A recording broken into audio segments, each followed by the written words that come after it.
This episode of the Luke Branquinho Show is brought to you by Resistol. I'm so damned excited talking to you today because I don't have these conversations every day with anybody else, just every day.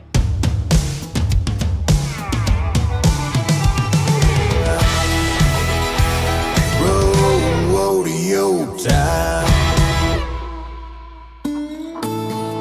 Hey, hit that subscribe button now. You're going to like it. Well, welcome to the Luke Branquinho Show. My next guest has been involved or around or loved hearing, listening, watching to rodeo. When they hear his voice, they're going to automatically know who he is. I'm not even going to have to say it. He's like, oh, yeah, we know that guy. He's famous. Bob Tallman, thank you for joining me. Oh, Luke, thank you for having me. I'm quite flattered. Hearing your voice, I could remember, and it brings back memories. When I was a kid, going to the national finals and I mean, hell, even watching old VHSs before I got to go to the finals and hearing your voice, it just brings back memories of sitting in the stands and going, watching my heroes, John W. Jones and all those guys, and hearing you announce them, hearing you talk about them. And then the best part about it is me getting to hear that voice coming from a friend, because I feel like through the last 20 some years of me rodeoing, you've become one of my closest friends, and I could reach out to you for anything. So I appreciate that. Yes, sir. But just to hear your voice and knowing what it has brought to the rodeo world, it's been amazing. Well, you have to understand what it brought to my life. The history in my family in the livestock industry goes back to actually 1895, but 1903 in Denio, Nevada, and you know that part of the country.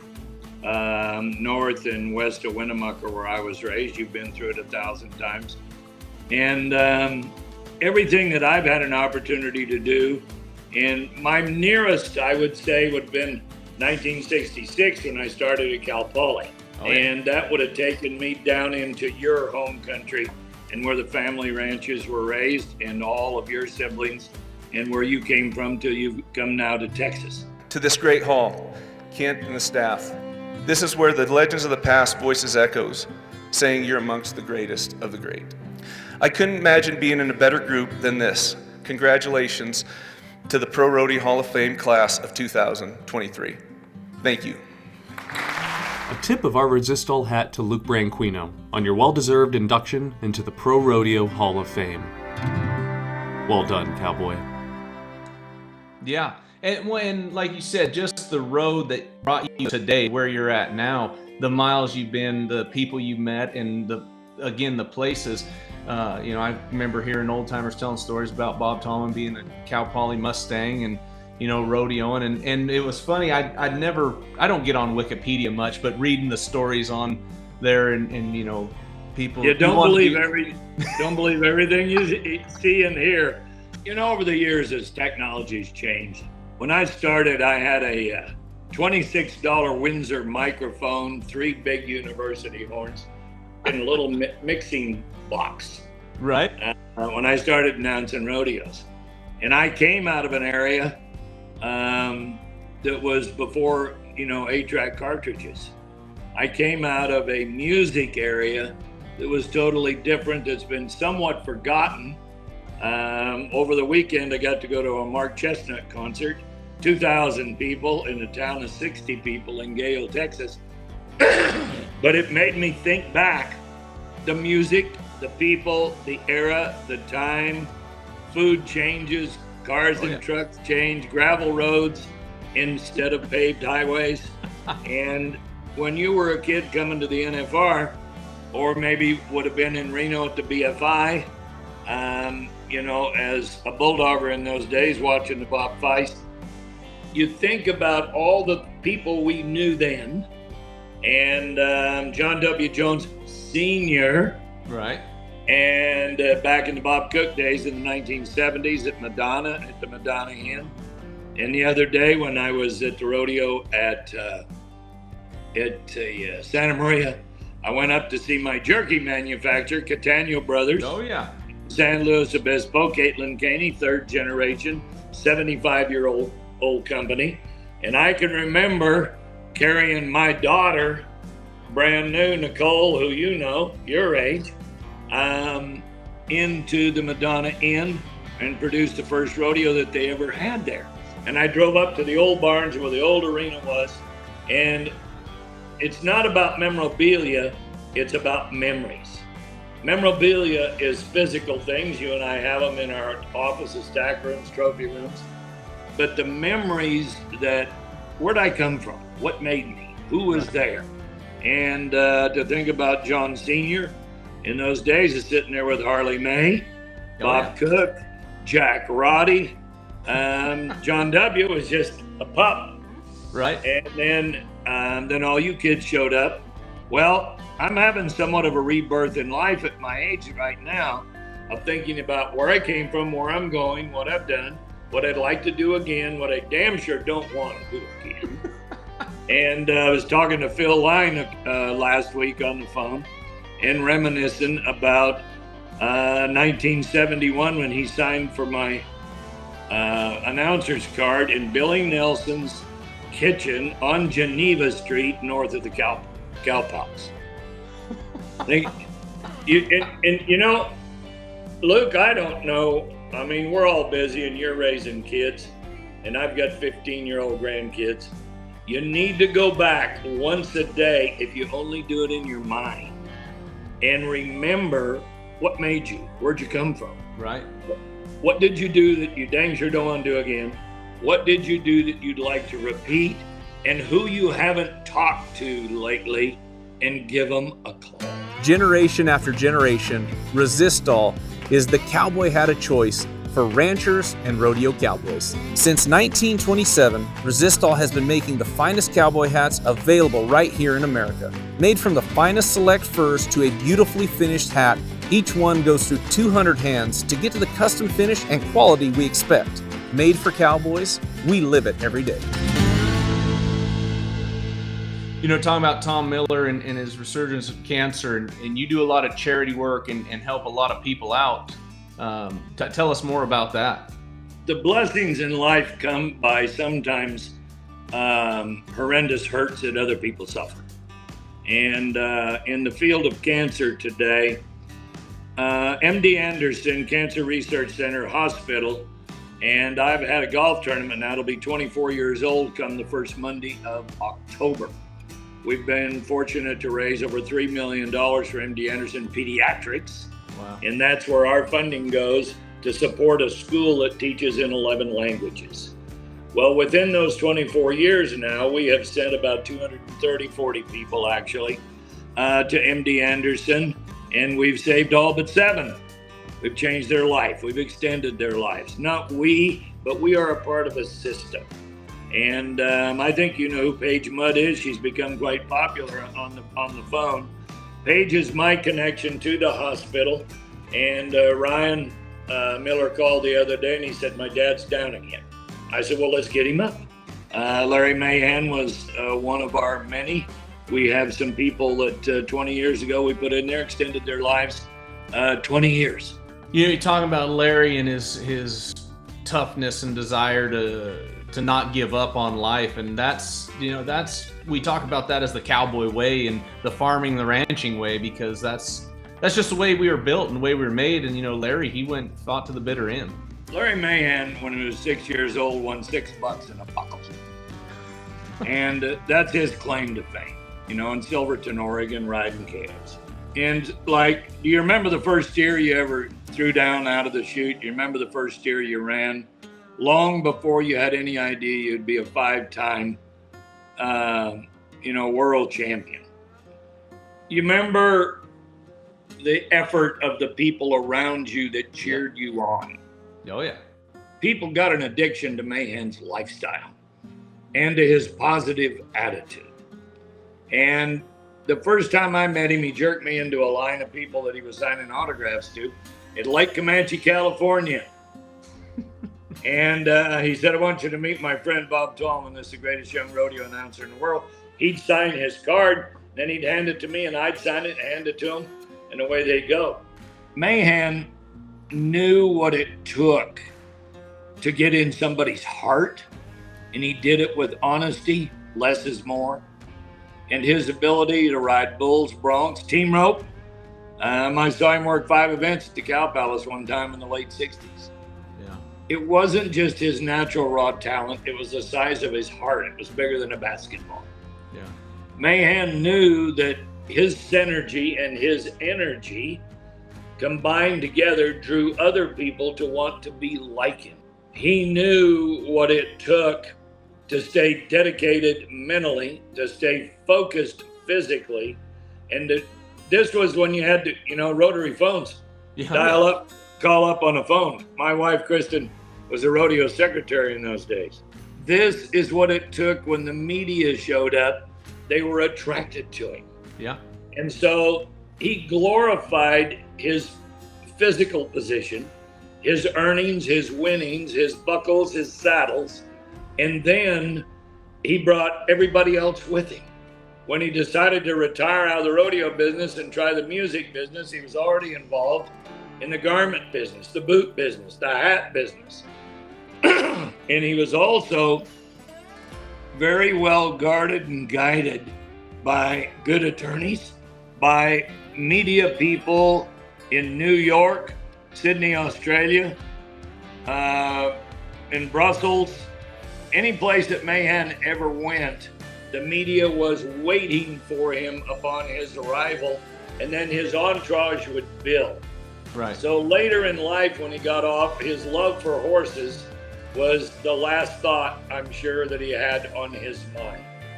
And whether it was a bucking horse, a cutting horse, a rope horse, a saddle horse, could have been a Shetland pony that he went and bought cash out of his pocket and give it to a kid at a rodeo someplace. Right. That was his love.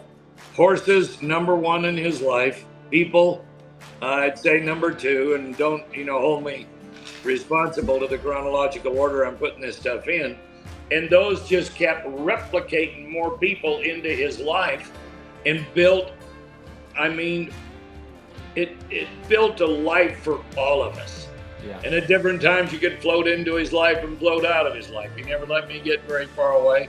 And a lot of the successes I've had in the last 50 years have been because he took the time to go, Bob, come here. Well, Bob, think about this. Let's go to work. Friends, let me tell you about Husky's Trailer and Parts Company. They've been in business for over 60 years, supplying their customers with thousands of trailer parts from the top brands you trust. For fans of the Luke Branquinho Show, visit huskytrailerstx.com/Luke and get your 10% off and free shipping on your order. Husky, generations of trust delivered.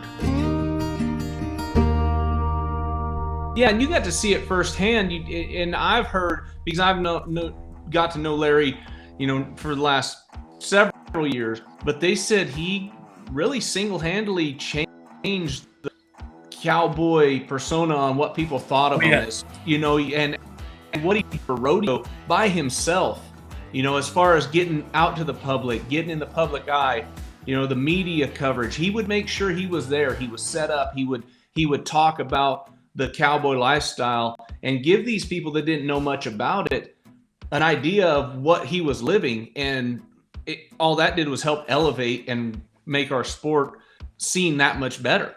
He knew early on by the Western wear changes that he was creating, and I've still got boots and shirts that were a part of his early days of life that I've kept for memorabilia, and now, of course, for the love of the man. But he knew how to manipulate a thought, a shot, and a saying, and bring other people into it, and then let them synergize it and go on with it, and then he'd champion them. He was always real quick to compliment somebody else before they had an opportunity to compliment him. He was a giver, never a taker. And he left the world in a positive manner. Louis Russo told me the other day, who you know quite well, that they blew into the market at Dallas and sold more boots in one day than any other boot manufacturer with Larry Mahan boots. I'm talking about like 190,000 pair. Holy crap. Oh yeah. And the fur hats, I've still got them. Yep. People still wear them today. The woolies? Yeah, the Woolies. Yeah. And they've been remanufactured and rethought of and redone again. The little short boots, red, white, and blue with the flag on them. I've still got a pair of them. He gave us the saddle, and I want to get back to touch on something for you for MD Anderson, because you and Jennifer will appreciate this. He gave us the 1975 all-around champion saddle he won in the Astrodome. Everybody that built the Astrodome was in the picture that we have. And when we sent him to MD Anderson, he wanted to be private. And of course, all of our knowledge of what we know about each and every one of our patients is, patient privacy. But he wanted to be low key. And I said, okay. He said, I want to be low key in the rodeo world. And I want to, and he swore me to secrecy. Well, I'm going to stay that way for the rest of my life. Why? It wasn't about Larry. It was about fighting cancer. Right. And his idea was, anything new you test on me that might work for somebody else, we win. Ka-ching. That is a flag that, flies for the positive side of cancer research. So they named him the all-around champion, cowboy, patient.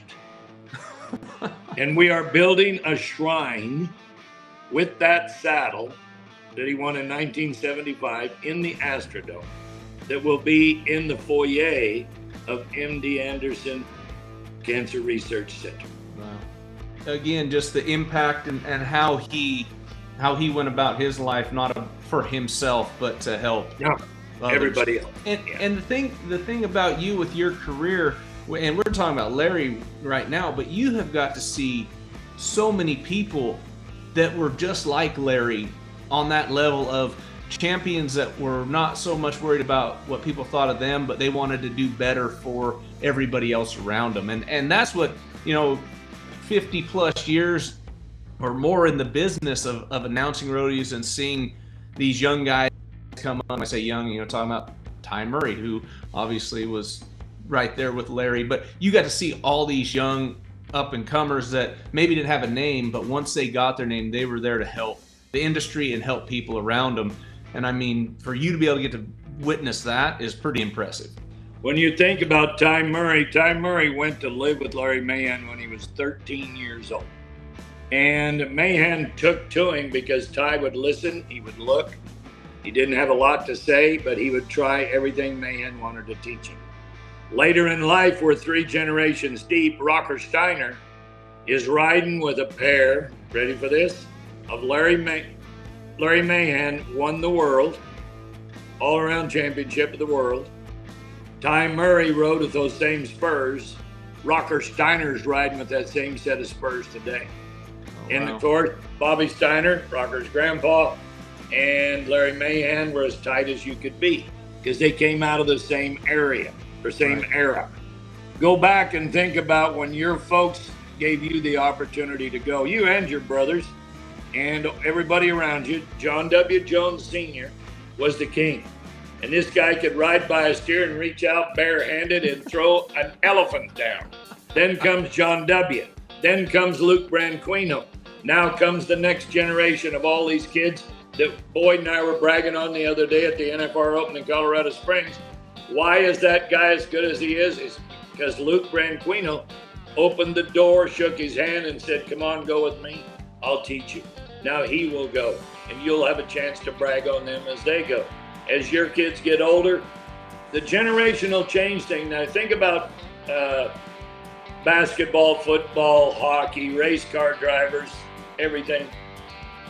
In the world of sports, in the immense world that's in it, by the time Troy Aikman would have ever had kids, they'd had to be 18, 19, 20 years old. Donnie Gay taught me this a long time ago. He said, you can teach a kid to throw a Frisbee at 3 or 4 or 5 years old, but you can't teach him to ride a bull. So the length and elasticity of rodeo kids comes generationally, whereas you've got high school, let's just go to baseball. Okay, you've got little baseball, T-ball, then you've got slow pitch, and then you've got junior, and then you've got junior high, and then you got high school, and then you got college. It takes 25 years to get a kid from his birth to the point to where he could become like his daddy. Right. Or his uncle. In rodeo, we can have our kids at 4 or 5 years old doing what we want them or what they think they want to do that we did. We're blessed. We're blessed. You take it, and the Wrights are a perfect example of that. Getting to sit at the Hall of Fame with Cody and talk to him and his wife, but hearing the stories, of him bringing up his kids, then getting to compete at the national finals with not only his brothers but his actual kids in sports you don't ever hear about that. Like you said, because how the time distance between father son get to play, but in rodeo when Cody got to ride with Rusty and Ryder, that is absolutely amazing. You think about it, I heard Garrett Jurgen say yesterday when Stetson Wright won the all-around and the bull riding in Cheyenne. He said, there was Stu Wright a minute ago in the bronc riding, and he's Stetson Wright's oldest uncle. Yeah. Okay? And people go, what about them Wright boys in those Blue Express shirts that come out of Utah? I said, it's a system. I remember when Cody Wright, the father, the patriarch, and Cherie, the matriarch, of all of those kids out of 13 in that first family, I can remember when he won his first college championship in the bronc riding. Then came back and won 2 world titles, and they got serious. People said, where's this Stu Wright been? He's 26 years old. Well, in his high school and college days, he broke his back, and that took him out for 3 or 4 or 5 years till you build your core back so you can do it.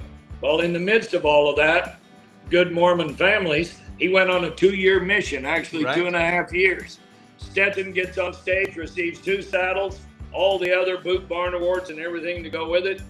And when they asked him, what is making you generate the popularity, the talent, and the winning you've got right now, his first comment was, I'm very careful about what I put in my body. A lot of people probably didn't hear that. This kid's as pure. Him and Kai Hamilton travel together, the Aussie. Yep. And they are as pure, as healthy as you can be. And I don't know if there's high school football or baseball or rodeo coaches today that are pushing the effort on these kids to eat right, think right, exercise right, rest right, focus right. And I know you do at your schools, and you have been, just like John Jr. taught you. You have got to be right 23.5 hours a day, and you better be asleep that other 30 minutes. And Bob, you know as well as anybody that from when you started to now, and you got to see the whole transition. But when I started in 2000, it was 2000, my rookie year, how guys would, I could remember pulling up the very first Denver stock show I went to. We were there before the perf started. We put our horses up, and I look at the guys and said, hey, we're going to go watch the steers. No, we'll see them tomorrow. We went straight to the damn bar, and that was my rookie year. I learned a lot of what not to do my rookie year. I learned a lot, and most of it was what not to do. But these guys would go to the bar and carry on. I was thinking, well, maybe we should take care of business a little better. I got to see not only that change, but diet, exercise, again, what these guys put in their bodies. Dakota Eldridge probably is one of the cleanest eat freaks that I know. Yeah. I mean, he is, everything is supplements, this, that. Jacob Talley, these guys, they work to get better, not only in the arena, but outside and with their body. And I couldn't even imagine, I've heard stories, well, I had Joe Beaver on the other day, so we got to hear a lot of good stories there. But what you got to see with guys coming up, I mean, I remember probably Marlboro Reds and buckskin cans that they were smoking and drinking before they even got on a bull or run a steer. Luke, I'm going to take you back to Cal Poly again, because it did something to my life in the rodeo business. 1966, who were my heroes? Ned Lundo, Dennis Reiners, okay? The greatest bronc riders in the world in those days, Billy Nelson, world champion in the bull riding, the calf ropers, team ropers, all the bulldoggers, because I had the calf and steer contract at Cal Poly. And so I was there every day after class, at which I went to the rodeo ring more than I went to class. But it changed my life, and it put me in a system to be around the greatest young guys at that time. And I can remember a guy named Butch Bray, who was as tough as they could come, could ride broncs. And I wanted to be a bronc rider, and he used to run that rein up through the swells of the saddle, and I'd get a hold of it with two hands. He said, when you can ride one of these for 8 or 10 seconds, 2 times in a row, we'll take the rein out of the saddle, and then you can hold the rein and try it. Guess what? I never did take the rein out of the saddle, but I was taught.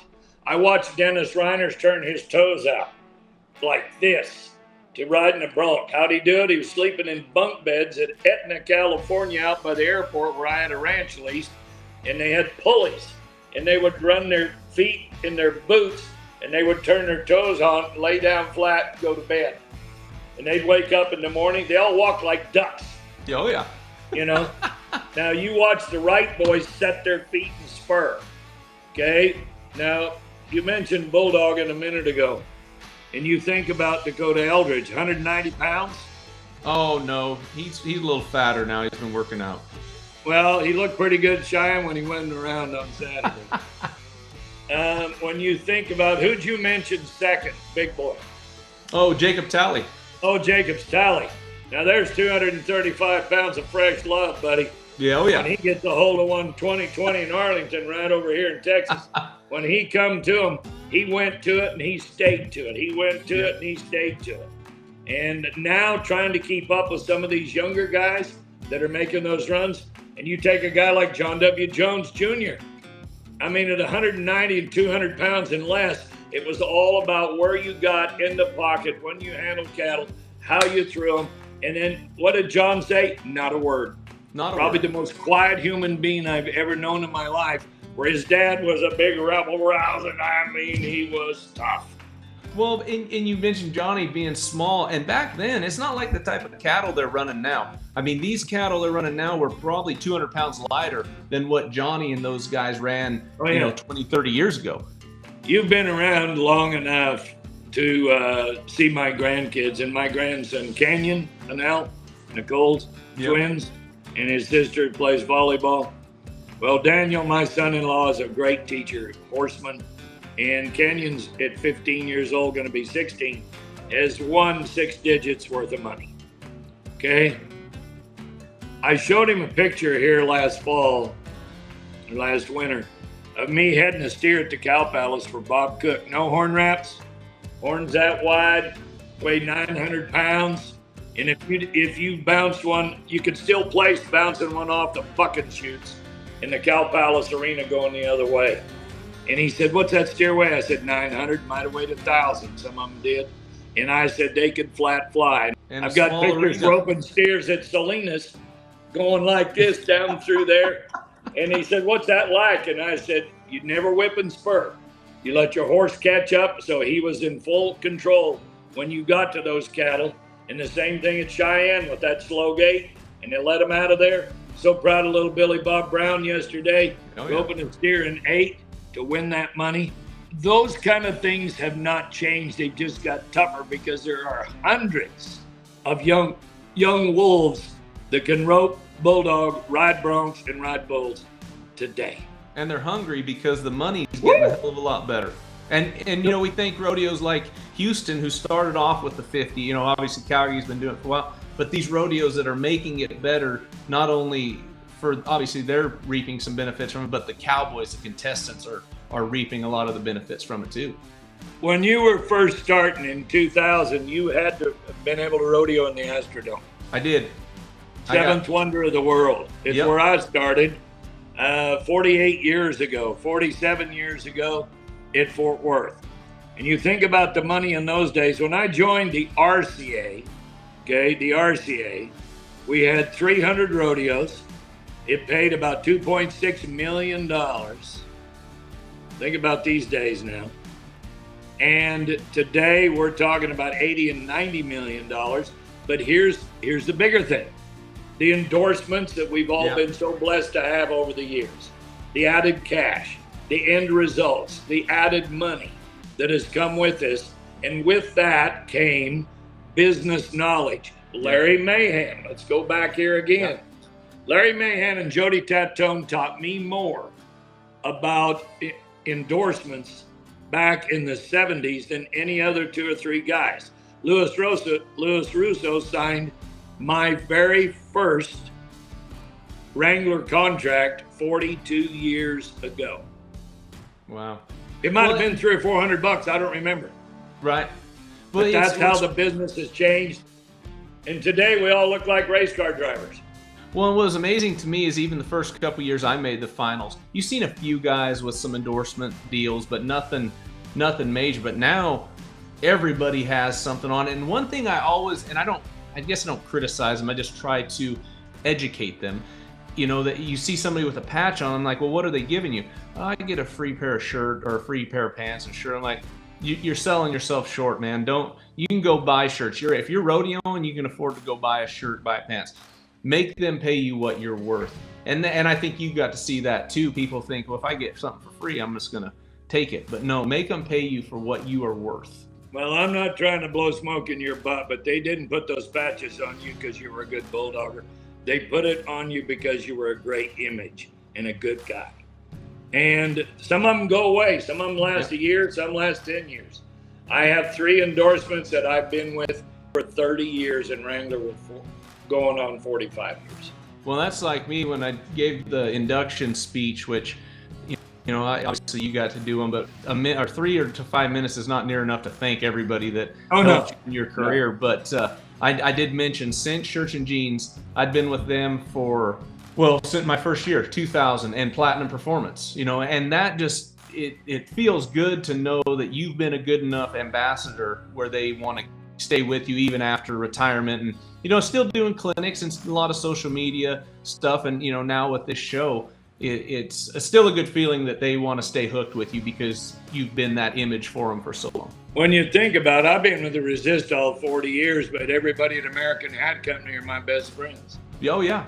I was with the Justin Boot Company, the Ariat Boot Company. I've been with those kind of people for decades because they trusted me to wear that brand. Right. And so that first night at Denver, when you went to the bar and said we should have went and watched the cattle, the next night you were watching the cattle. Right. And knowing and taking care of your business. Today with social media, it can either be your best friend or your worst enemy. For sure. But I also know that at my age, in order to stay somewhat fit, I'm on Bobby Steiner's smoothie twice a day now. Yeah. I've already lost 15 pounds. I got 40 to go. People say, how can you do that? I said, real easy. It's what you put in. That's how your body's going to perform down the road. And everybody says that this rodeo thing's become a big party. Well, it has for everybody around us. I said around us. For those of us on the inside circle, you'll have time to party later in life if that's going to be your choice. When you're in this business, take care of business. Yeah, that's exactly right. And that's what I feel like these cowboys and cowgirls have been doing, especially since, you know, I kind of got out of and retired. These guys they're gym freaks, you know, the gym rats, they're health nuts. And that's what you have to do to be successful. And like you said, what Stetson said, I watch what I put into my body, but you put all that junk in your body, you don't feel 100% when you show up. And I promise you nowadays, which you see it, there's 10 guys there that are feeling 100% and they only pay 8 spots. So you better damn sure make sure you're one of those 10 and fighting for that spot. Well, you know, the COVID deal, and that was in your transition years of coming here to Texas from California. The COVID years taught us some big time lessons. I had it for a couple of days, I guess. By the way, to those that will watch this, I am unvaccinated, will remain unvaccinated. You might see some things in the background of my camera shots. You know how I believe. I'm big on Jesus, and I say God is good and Jesus is gooder. And I ain't afraid to pray and use his name on the Cowboy Channel or in live public. Here's the thing. When that transition was planned, programmed, and changed our lives, that's when I knew that my life was not going to be over. It was the opportunity of the challenge to go get a real estate license. It's been very good to Phil Sanders and I in North Texas, and now we work all over the United States. Intake has to do with discharge. So if you fill your mind with the wrong thoughts, if you fill your mind with the wrong ideas, and I've got this big thing I've been running on now about unplug, and I started this at Reno at the rodeo the other day in prayer. Give him 15 seconds in the morning, give him 15 seconds at night. My phone is hanging on a laptop, sitting on a box of fertilizer in the tack room with my desk in here full of real estate stuff. That's what we're going to do this week because I don't go to a rodeo this week. Everything that you get involved in, when you take these young guys and teach them about cattle, you don't teach them how to shoot dog the first time they see a steer. You teach them how to watch cattle, how big this one is, how big those horns are. Watch somebody else try to throw him. Watch how these cattle take a lead and where are you going to be. Then you teach them how to go, how to become a horseman. Because even though you ride 75 to 150 feet, you've got to know where you're going to put your body in position. So if your mind and your body is right and your horse sets you in the right spot and you get down in the pocket, you know where to go. If they've shoot dogged enough cattle, they know the power that animal has. And we're talking about 600-700 pound steers today compared to maybe 400 a few years ago to maybe 900 years back. I'm so damned excited to talking to you today. I'm going to be, wow. Because I don't have these conversations every day with anybody else, just every day. Well, no, and a lot of times, and I can't reading up on that, you get to talk into a microphone to thousands of people, and if people are watching the Cowboy Channel, hundreds of thousands of people get to hear you. But having this personal interaction, to me, it's more exciting for me to have this personal one-on-one. And I do enjoy doing all the other stuff, or obviously we wouldn't do it. But I'm with you. Getting to talk face-to-face like this is exciting instead of looking at a camera, just looking out into a crowd. And I can remember sitting at, I think it's Ormatia's in Winnemucca, the Basque restaurant there. And Did you put your beans on your salad? Oh, of course, yeah. Oh, of course. That's how you're supposed to do it, right? But I was sitting there eating. Lindsay and I, we were coming home from, it was last year our rodeo, so in 2021, we were coming home from Nampa. I had to take the trailer back, and I look up, and sure as shit, I think it was your brand on the wall there with your name on it, and I took a picture and I sent it to you. But I got to thinking the years of hearing your voice and kind of my transition from rodeoing to TV and doing stuff like that, how much I've learned just from listening to you talk, and always trying to talk to somebody, even if it's not face to face, on a personal level, has made you have to communicate to people that way, whether it's through a screen, whether it's through a phone, whether it's through a microphone. It doesn't matter. You have to talk to people like it's on a personal level to, one, help them engage with you and help them understand our sport. If you will let people get in your head with the first comment they make, they will tell you the direction that they want the conversation to go. If it is not appealing to you, then you will work your way out of that direction and take them where you want them to go. If they fight you and they try to pin you down to be negative, not positive, if they want you to argue, not respond, get out of that conversation. Right. That's garbage in, buddy. Yeah, well, that's it. And you have to know how to transfer that garbage out and keep all the positive is. And I think you as a announcer and the personality has got to see that transition. You've seen a great athlete that could keep the trash out. They didn't have near the success as an athlete that was maybe not as good, but they kept the positive thoughts of them, and it helped them rise to the top. When you train these young guys that want to be, there's only one Luke Branquinho. There was only one John W. Jones. There was only one Harley May before y'all back in those days. There was only one Freckles Brown, okay? And the day he rode Tornado, everybody was happy that he did that because of his age, where he rode him, and how it ended up, okay? In the rodeo business today, I try to convert myself into the other patterns of life and the fabric that I live. And it's not easy. I have learned that I've got a lot less track in front of me than track behind me where I've come from in 50 years. And in the next 4, 5, 6, 7 years, you're going to see me start to fade out. You're going to see an Anthony Lucic, you're going to see a Garrison Allen, you're going to see a Scott Grover. Boyd and I had this conversation the other day when we were in Colorado Springs at the NFR Open. How long do you hold court and hold it well? Holding court as a world champion, 5 gold buckles, the money that you've won, that saddle in the background I'm looking at. I've won way more awards and been inducted into many, many more halls of fame than I deserve to. It's not the awards, because the buckles will tarnish, the saddles will dissipate, and the money you'll spend, right or wrong, invest or reinvest. It's what you leave in a legacy of how that's going to work. And so if you can leave the right attitude to go with it, you've done something. Well, that's 100% right. And so now I'm going to transition way off that. But going back to Winnemucca and another place I went into because it was rodeo cowboy friendly was Penny's. Yep.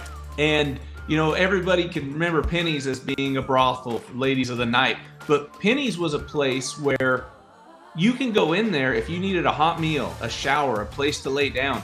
She welcomed everybody in there. Yeah.